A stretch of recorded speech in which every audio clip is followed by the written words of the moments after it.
Nicole, a continuing education coordinator for the Collaborative for Accountability and Improvement. And thank you for joining us for today's webinar, How to Support Patients and Families After Medical Harm, Convergent or Divergent Trajectories with Carole Hemmelgarn and Doug Zatzick. Please submit your questions into the chat or Q&A throughout the session. We will leave time at the end of the presentation to answer all of your questions.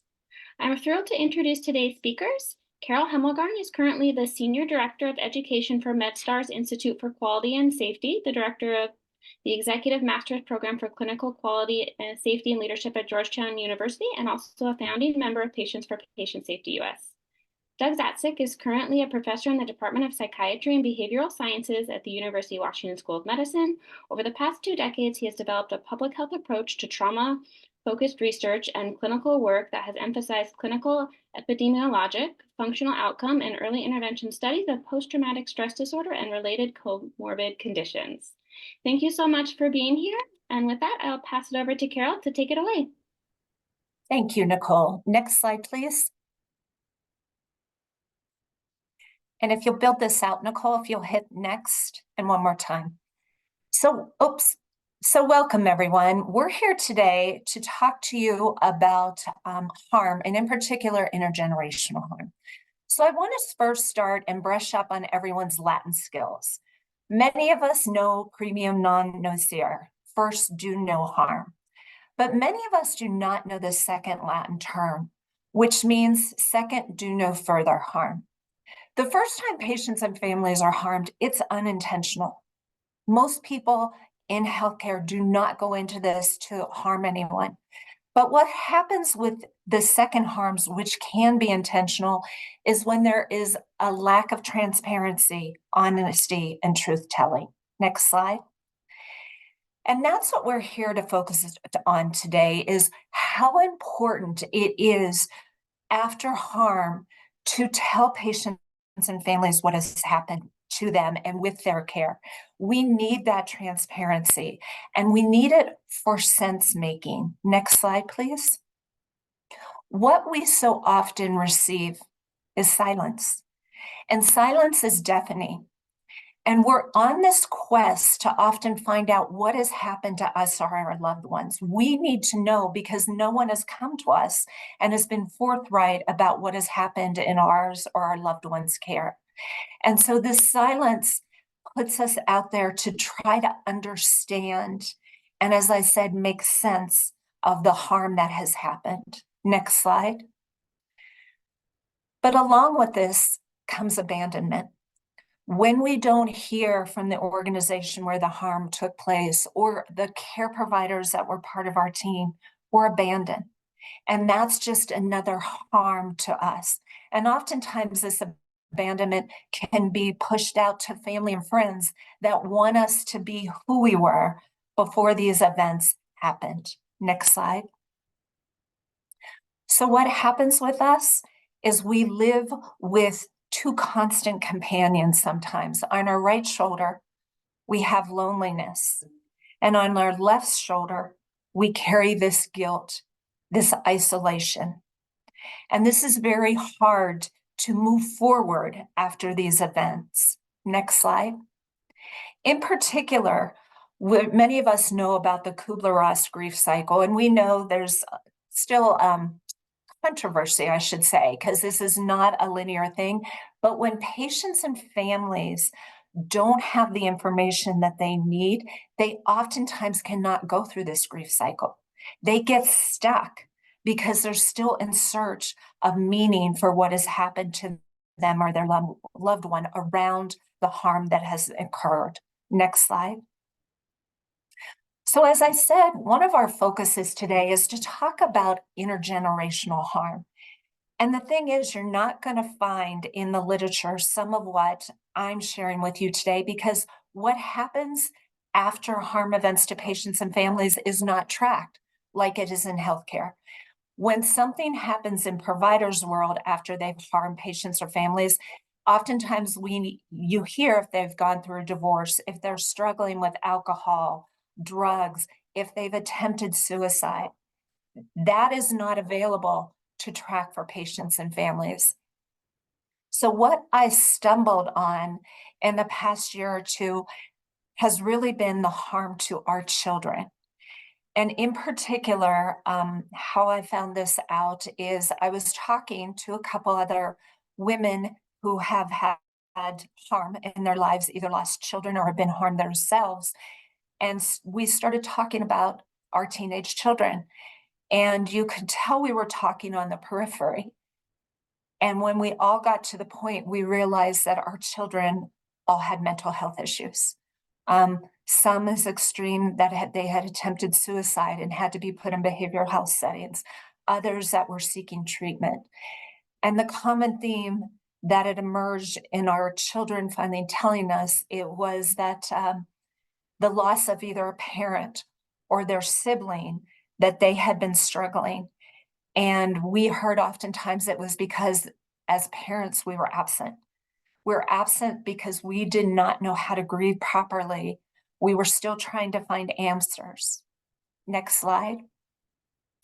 So our children became lost because we could not be there as parents and support to them. They did not see what a normal process was to work through the anger, the disappointment, the sadness, because we didn't know how to do that, because we were in search of answers. So that lost turned into very lost for some of our children. Next slide. Common themes we saw with our children was, and as it came out, as they said, they felt invisible, that they weren't seen. Many of them tried to become perfect children.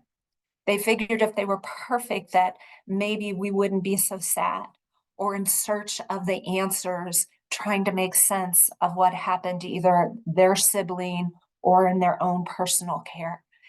So our children struggled, but didn't know how to articulate or verbalize that to us because they felt that we weren't there. So what we're going to talk about today is how do we make sure that when these events occur, you have these conversations so this pattern isn't repeated and our children continue to be harmed because we aren't able to go through a normal grieving process. Next slide. So Doug, I'll turn it over to you to talk more about the clinical aspect of this. Yeah, thank you so much, Carole. And this, I think we're sort of moving in parallel at first, but you'll see how these discussions and sort of slide presentations from Carole and I sort of come together. And so, I've been at a trauma center, basically a safety net hospital, Harborview here in Seattle, which is a county hospital. And we've been looking at post-traumatic stress disorder for a couple decades now.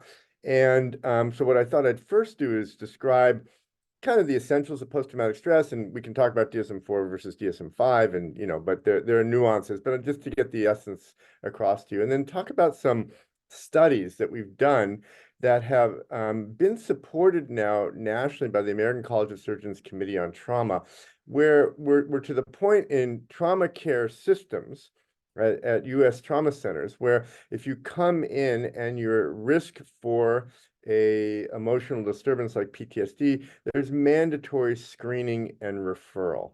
Okay, so I think we're trying to sort of take that past 2 decades of work and think about sort of the kinds of medical events that Carole has focused on, sort of medical error. And you guys can, tell me, words matter. So if I miss stuff, tell me. Okay, but the idea that the iatrogenic or medically induced events, which can be considered traumatic life events, right, to parents, children, right? They're sort of out, and we'll talk about this. They're events that are sort of coming from outside, right? They're unexpected. They threaten life or limb, okay? And they can be associated with not just symptoms of grief, but also intrusive symptoms, memories, nightmares, dreams, avoidance symptoms, not wanting to deal with the issue, not wanting to go back to the hospital, all the sort of stuff that I think Carole was talking about in terms of silence. I mean, there's an element of sort of inertia in terms of a patient not wanting to sort of get back into stuff because it's just so painful, okay? And then arousal symptoms, sleep, startle, you know, poor concentration, okay?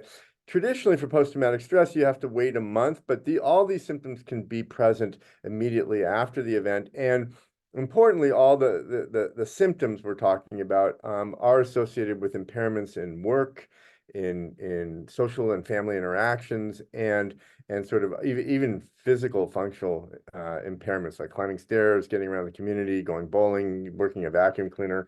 So this is really an important disorder, both from an individual and a societal perspective. Okay, Nicole, next slide, please. So just getting a little bit more into the criteria, and again, DSM-5 has shifted a little, but this is a good sort of essence of it. If you've experienced, witnessed, or been confronted with an event that threatens, you know, actual or perceived death or serious injury.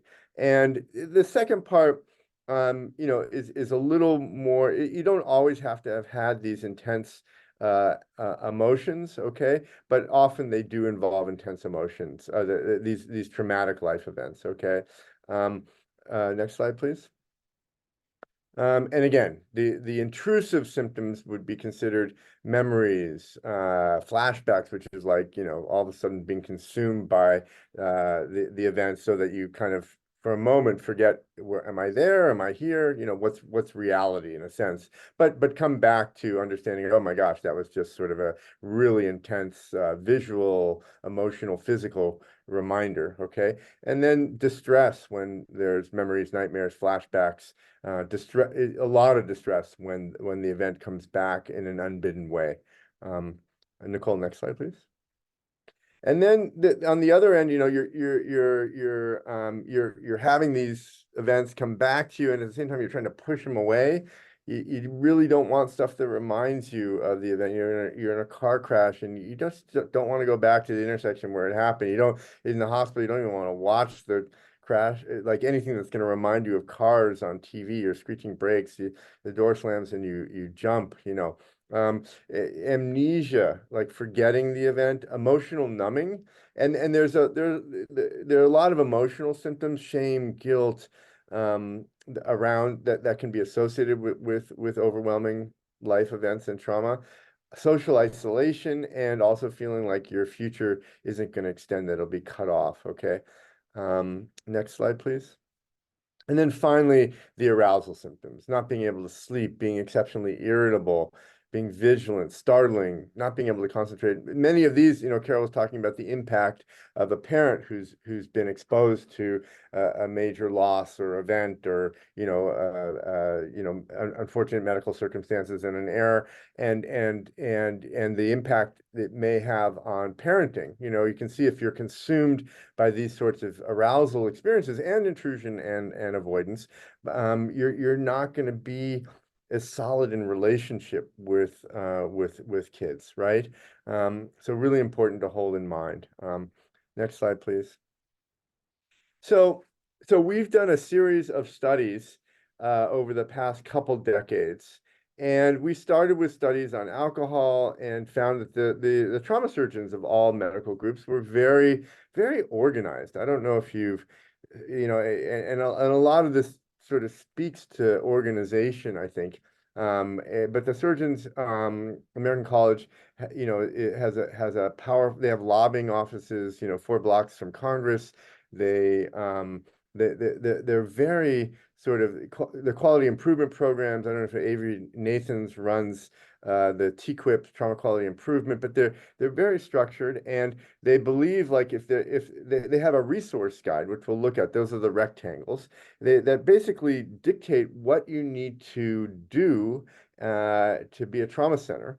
Okay, and the resource guide is updated every few years, and then not only is there a set of regulations, but the college comes and visits you, site visits every 3 years. It's a little like a JCO process, but and you know, there's consequences if you don't screen and intervene for alcohol, and you're found on your every 3-year site visit not to do that, you can lose points towards accreditation from the college, which is both you know, somewhat shaming, because you know, you lose your trauma center verification accreditation, and it's also, you can actually lose funding. The college, their pieces into various legislature that you get funding from being a trauma center. So over the past 2 decades, then this slide shows you the arrows are clinical trials that we've done, and starting in 2014 or so, we were doing trials targeting PTSD in particular. They actually started before that here at Harborview, but we did a recent multi-site national 25-site trauma center trial looking at PTSD screening, intervention, and referral.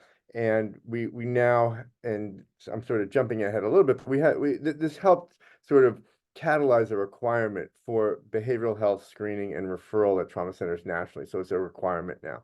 But I'll describe a little bit now of how the trials have progressed, and then hopefully we'll get to what the most important piece of this is, discussion. So next slide, please.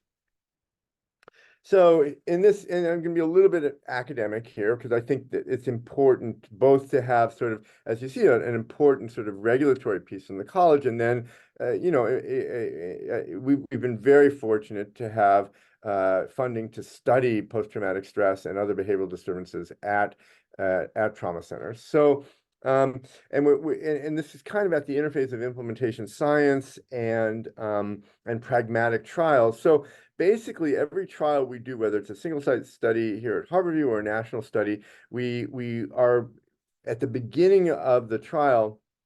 We've discussed with the American College of Surgeons Committee on Trauma sort of what implications the trial will have for the resources guides, for these books that you'll see in a minute that progress over the years. Green book is 2006, orange book is 2014. Now there's a gray book.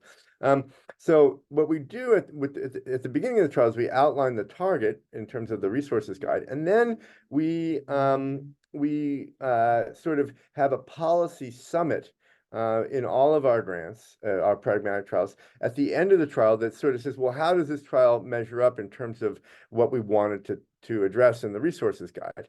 And basically, the resources guide is full of expert opinions. So the surgeons, if you can get them, and this doesn't have to be just PTSD and alcohol, there could be a number of other topics that could be addressed, because the surgeons are really interested in randomized clinical trial to sort of substantiate their regulatory policy. So next slide, please.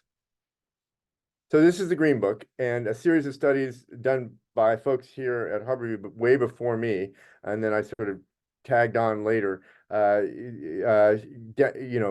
Accrued and evidence base, a randomized clinical trial evidence base that showed that alcohol screening and brief intervention could both reduce alcohol consumption and recurrent injury recidivism, recurrent injury events at trauma centers. Okay, this first came out in 2006. Next slide, please. So there was a lot of pushback, and this is also, it's not like there's just tension in certain fields, and there's always tension, especially when you're trying to get verification criteria, when you have when you get sort of criteria that make people do more work. People have called the alcohol mandate an unfunded mandate, because at the time, there was no increased funding. Our group and others have since worked with CMS to get CPT codes for alcohol screening and brief intervention. So there's a ton of work, and the clinical trial and the requirement isn't just the work. So there was pushback initially.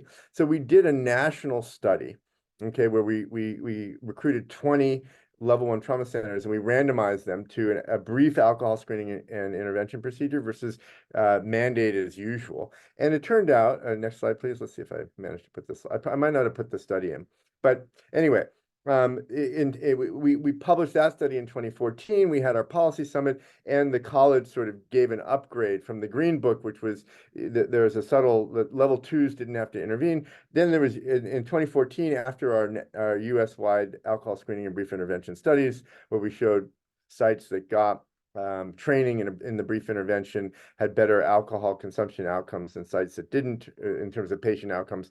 We got an upgrade, and that's what you saw on the last slide in the Orange Book. Okay, and so So we'd established this process of working with the college, designing randomized trials, talking to the college before the trial ever, they're on board as a stakeholder way before we even submit the grant. We submit the grant, and then we have an agreement to have a policy summit to discuss the implications of the single site or national study. So next slide, please. So this is published in JAMA Surgery. This is from 2021. And so we basically replicated this process for post-traumatic stress disorder. And this was a step wedge trial. Basically, what you're going to see on the x-axis is months post-injury. On the y-axis, it's PTSD symptoms assessed by the PTSD checklist for DSM-4. Part of why I'm showing you DSM-4, because that's what most of our studies have been. This is 635 patients across 25 sites nationally. And what you see here is so basically a baseline for various reasons. The intervention group is slightly higher than the control group. It's a step wedge design, so temporarily everyone started control, we switched on the intervention, we came and trained at the sites, and then delivered the intervention. But at the 6-month point, you see that there's a larger drop in PTSD symptoms in the blue line, the intervention group, than the orange line, the control group. So there's a significant diminishment at 6 months, but not 12 months post-injury in intervention group relative to controls. Next slide, please. So we're interested in implementation, and this is sort of a side topic, but this shows you basically, training is really important. Sites that are motivated with good organizations, both good clinical teams and supportive organizations, it was really important to this trial. And that's why I'm showing this slide, because, in our discussion, we'll talk about organizational support for any kind of requirement for behavioral health services. Okay. But we followed the implementation across the 25 sites, and 12 of the sites, the teams didn't apply the intervention, which was a stepped collaborative care intervention, which is pretty complicated. There's screening and intervention by the bedside for folks who are highly distressed with PTSD, and then referral and attempt to link folks from the trauma center to the community for their PTSD symptoms. Okay, so it's a complicated intervention, and at about half the sites and about a little under half the patients, it didn't go fantastically well. There were lapses in organizational support. There were lapses in sort of the application of various parts of the intervention. And at those sites, we see a really dramatic split. The intervention group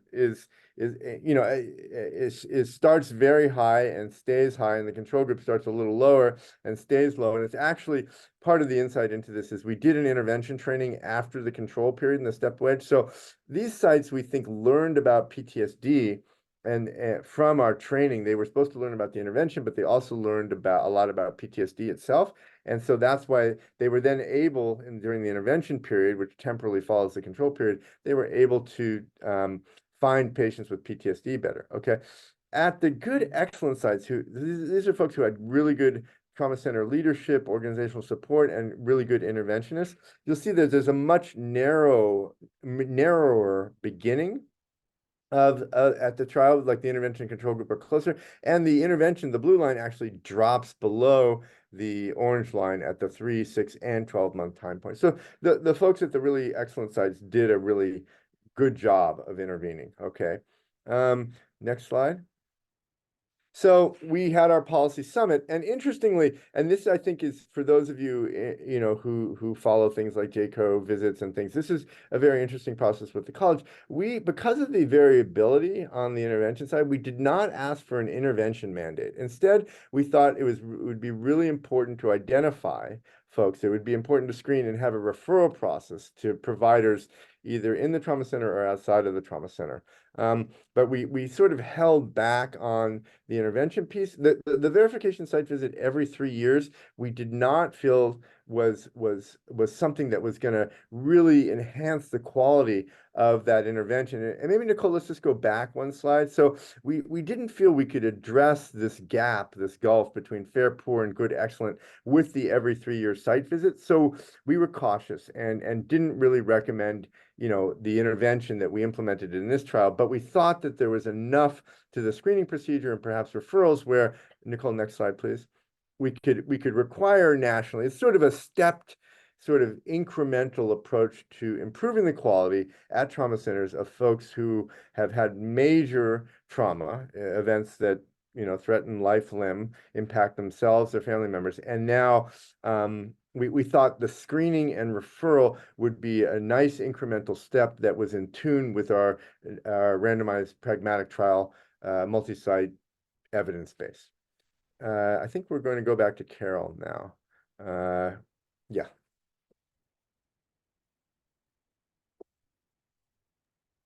So what I want to do is now sort of take what Doug has said and put this in the context of why are we presenting this? Why is this important? Well, we know that there's been more and more conversations about care for the caregiver programs for healthcare providers. And those are important programs and they need to be there. But there's not equity with the same type of program for patients and families. Where is that? Where are they taken care of in the organization after they've been harmed? And so when Doug and I met and started talking about this, what we realize is that there are organizations that have programs already established, sort of what Doug is talking about here, and how could those potentially weave in patients and families after harm? So wouldn't be necessarily recreating new programs, but what is already established that we can care and provide support to harm patients and families so that they can start to move through that cycle and be there to care for their children. Because as you can see, what Doug pointed out is many of the sequelae and emotions and PTSD experiences harm patients and families go through. So this ties in to what I want to talk a little bit about now, and that is that there is a patient safety structural metric that is open right now for public comment. It opened on December 1st and is open till December 22nd. And why this is important to many of you on the screen and listening today is this will go through the CMS process. It will be an attestation measure. I have highlighted in domain 4 accountability and transparency because one of the buckets in this domain is caring for patients and families after harm. So what would that look like at your organization? And that is not just saying, we tell them to call our EAP or they can talk to our clergy, but what is that determined program that is designated to care for them? So there's a lot going on right now with this structural measure and having to have something in place, not only to care for your care providers, but patients and families after harm trauma events. So next slide. I like ending with this slide because I think it's really powerful. And I will read it. I'm not interested in whether you stood with the great. I'm interested in whether you sat with the broken. Organizations that believe in caring for their harm patients and families are going to sit with them after the harm. And they're going to help them move through that process so that they don't suffer unintended consequences by not being taken care of and passing those down onto their children. So Doug, do you want to add anything else to that before we open it up for questions? Yeah, I do think, Carole, from everything you've described, that preventable harm events, what you tell me what they do fall into sort of, clearly life and threat to life and limb and health, impact on self, family members. And I'm sure the symptoms that come up after them, whether it be grief, which is a different sort of set of DSM criteria, but PTSD is more about anxiety. I think these events certainly are traumatogenic and can bring on post-traumatic stress disorder. And this statement is basically what the philosophic approach we have at trauma centers is we've got to not just address the physical breaks, but also the emotional breaks. So Nicole, I think if you want to put us in full screen, we would love to answer questions. As I said earlier, some of this data does not exist because you're not tracking patients and families. There's the comparable work on some of this in the children's space would be children that have siblings with cancer, and how those siblings often, the ones without cancer, get lost in the family turmoil in that. But it's an area that does need to be studied, and it's not going to be easy. Nothing is easy when patients and families are harmed, because oftentimes organizations are still hiding this, so we don't even know that downstream, because you're not talking to the harmed patients or families, let alone to know what's going on with their children. So what questions or comments does anyone have regarding this topic that's relatively new?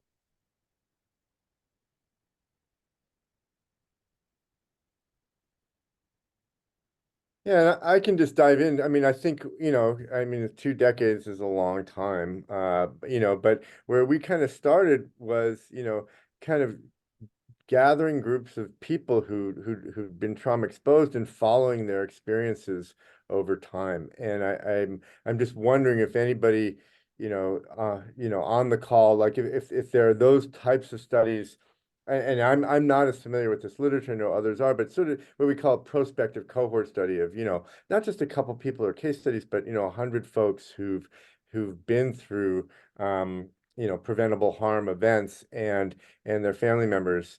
um, you know, so that would be just an initial starting place if you were to sort of look at the what's going on in trauma care systems for the past couple decades. So I'll just throw that out there and see what people's thoughts are.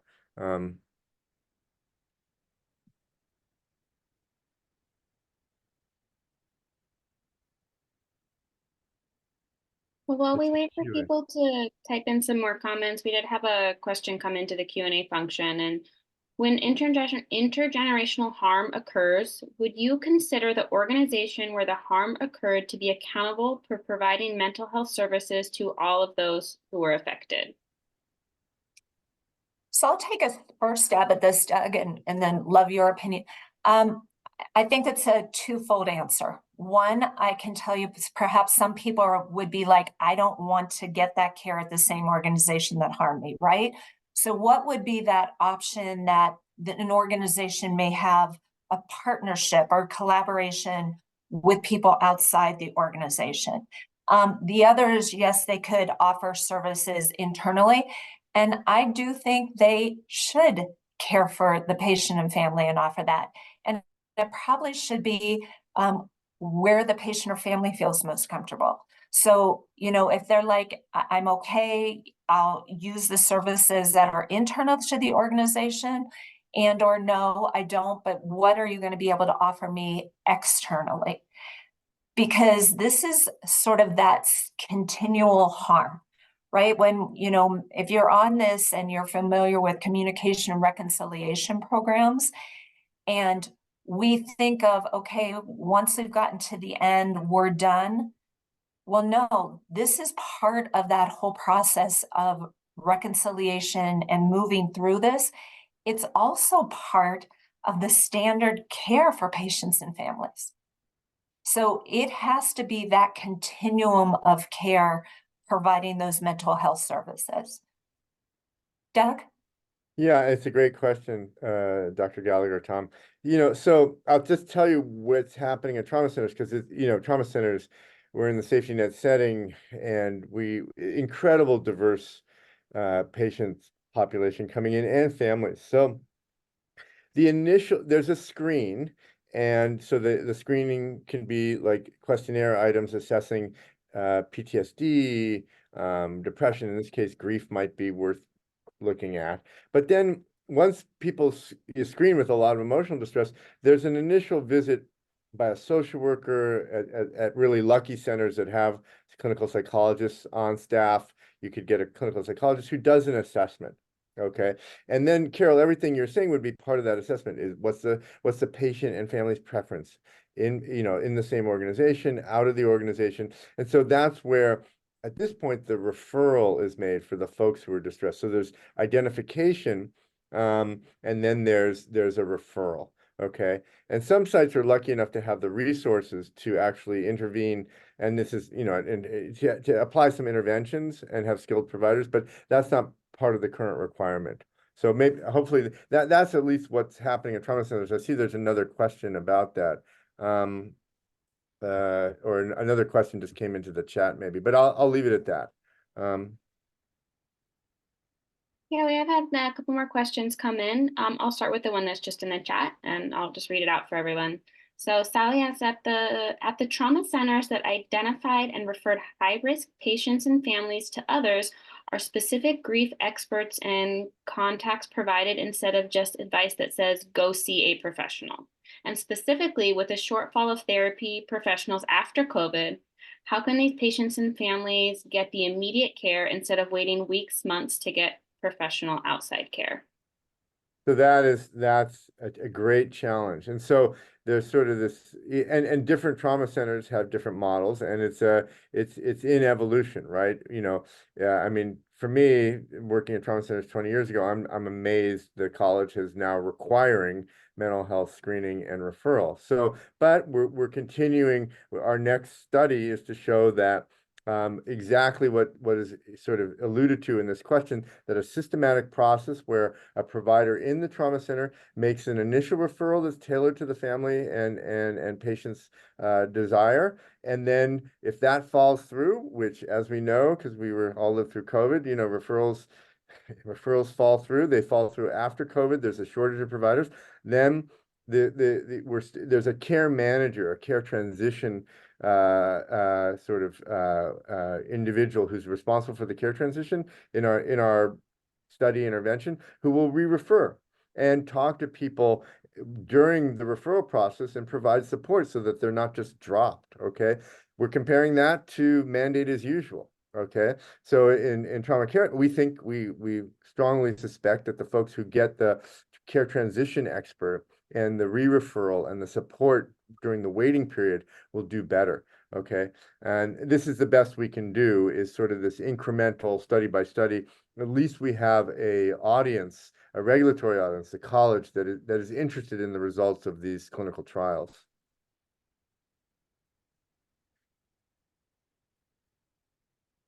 Great.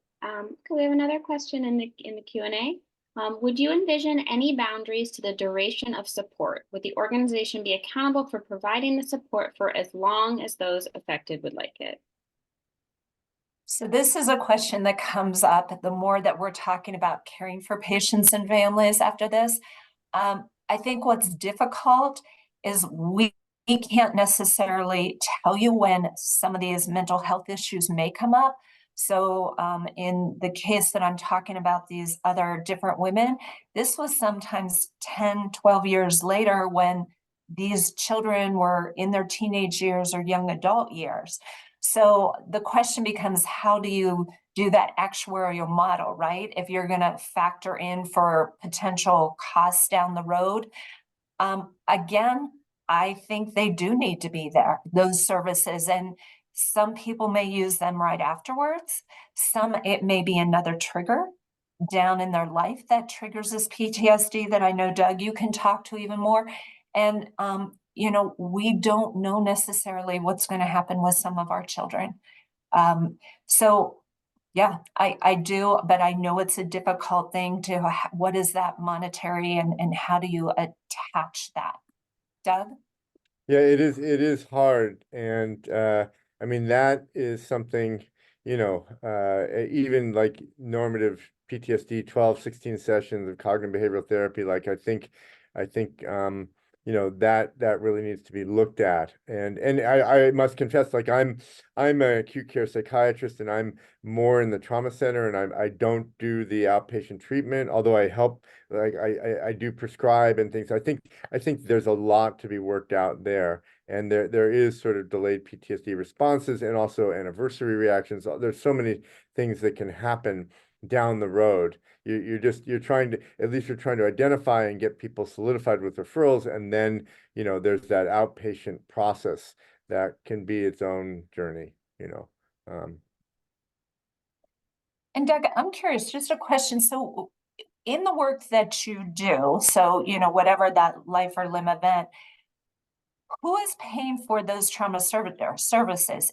It is their insurance, or is this part of the whole That's a billing great of question. I mean, whatever they come so in so for? like I was saying, is we don't just we don't just get mandates. Our group also works towards we have liaisons with National Institute of Health and other in the college and other agencies where we're trying to get CPT code support. So right now, one of the issues we're wrestling with our team, because there's a whole policy arm, is there's something called collaborative care, which is I don't know if you know it. It's a sort of disease management model where a psychiatrist is brought into primary care settings. Through a ton of great work, some of it done here by the Ames Center at the University of Washington. The collaborative care now has CMS approved CPT codes. Okay. But they're unique, and they're distinct for primary care settings. So we think the best way to go is a team with a care manager, a psychiatrist, a trauma surgeon, and we've been trying to get those collaborative care codes adopted and sort of ready to roll in acute care settings to support the services that people are going to provide after the mandate, the ACS mandate. So we're very much in the weeds on also not having this be an unfunded mandate, but also to get CMS and CPT code support. Okay, so that now I'm not in the outpatient world as much and not tracking that, but that's what we're trying to do in acute care. You see. We have a question in the chat from Christina, and can peer support help? Are there networks or ways to connect with others? So, so we're doing a lot of trials, and in 2018 because we believe peers can be fantastic allies in trauma centers and with trauma, and so we designed a trial and had it funded by the Patient-Centered Outcomes Research Institute, a 5-year trial to test peer supports integrated into these collaborative care models, and we were going along doing really well, and COVID sort of torpedoed the trial. So I wish I had an answer to that. It looks like peers can be helpful, although we had to move from, our model was an in-person peer model in the trauma center. And then when COVID hit, basically, I mean, all the kinds of things you folks think about, safety, our peers were in wheelchairs, they had suffered major trauma, they were very vulnerable to COVID infection, and we just couldn't live with the trial would not have worked if one of our, in March of 2020, one of our peers fell ill with COVID and really didn't do well, so we made them virtual, and that made the intervention different. And so we're sorting through the data from that trial. So from a randomized clinical trial perspective, we can't give you an answer, but it's a great idea. And we're still trying to figure out if peers can be integrated in a way that really demonstrates, and my standard is sort of symptom reduction, PTSD symptom reduction, and functional improvement. So it's kind of a high bar. I would say the face validity wise, peers can be very helpful. Yeah. And so, Christina, I'll just sort of tag on to that. I would say yes, from someone that doesn't have data but has real life experience. Ask many of us who our peer group, our friends are now, they're people that were harmed just like us because we talk the same language. We know how to support each other. And one of the things we have talked about, harm patients and families, how do we have that network of peers that someone that is harmed can go and talk to that individual? And the problem is that many hospitals or ambulatory settings don't want to make that connection, right? Because there's some risk involved there, to say, hey, we have these group of, peers like you that you can connect with. So there's still a fear in healthcare organizations going down that road and actually helping to make those connections. So many of them are just done organically through word of mouth, or you're on a website and you're happy to see like the MITS peer support program, or, someone said I had a friend and they have a friend. So that's how most of those peer connections get made, not through a structural process.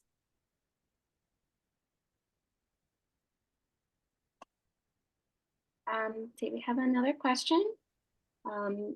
There is lots of interest in generative AI as a way of providing light touch mental health support. Is this something that could be adapted to the setting of supporting patients and families after harm? You go for that one, Doug. Oh, definitely. No, I spent 4 years on a study in Washington, D.C. of PTSD with veterans and Defense Department folks who were still active duty. And there was a incredibly interesting psychologist, Skip Rizzo, and this was a while back. This was during the Iraq and Afghanistan wars. And I haven't looked into this, but it's a great idea, and I'm sure the field has really taken off. But his idea was a returning veteran from Iraq or Afghanistan could go on their computer and meet an avatar, okay, who would be able to talk with them about their combat experiences, okay, and the avatar would engage them. And then if they got to the point where, the avatar passed all the tests and psychotherapeutic sort of nuances, then you could go to a chat room with a real therapist. So I think people are thinking about this, especially in the DoD and the VA, and it is something as sort of, as it sounds a little eerie, and it's not a real person, and they're not going to, the AI won't be by the bedside, but I think there could be a role, especially given how taxed we are at trauma centers and really, overrun, beleaguered a lot of the safety net settings. So I think there is a role. You just have to be open-minded and careful. And I see the other comment about, what do you want to say, glacial change, although that's happening a lot faster these days. I mean, no joke if, but I mean, it's like, there's this fine balance between waiting for studies and working with something like the college or JCO and just doing things that make intuitive sense, so I don't know where the sweet spot is there, but it's just something to hold in mind, Do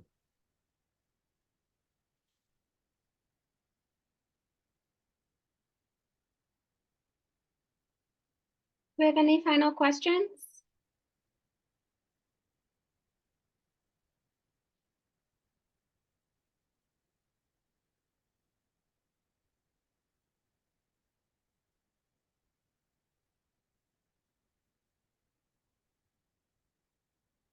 Well, I don't see any additional questions coming into the chat at this time. Of course, you are welcome to reach out to our speakers or to the collaborative, and we can connect you with the speakers if you have questions that come up at a later date.